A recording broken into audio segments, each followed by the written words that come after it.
1、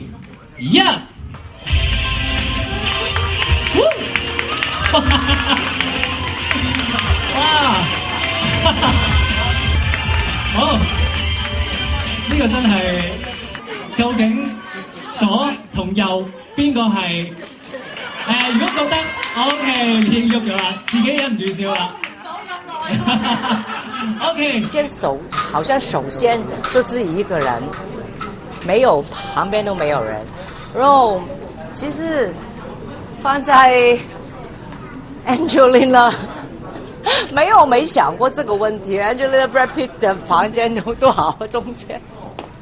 我不要做小三，再不要放在他们中间。没有，好多好朋友，比如说放在刘德华旁边啊，古天乐旁边都 OK 啊。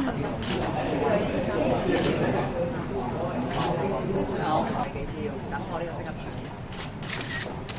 快啲過嚟。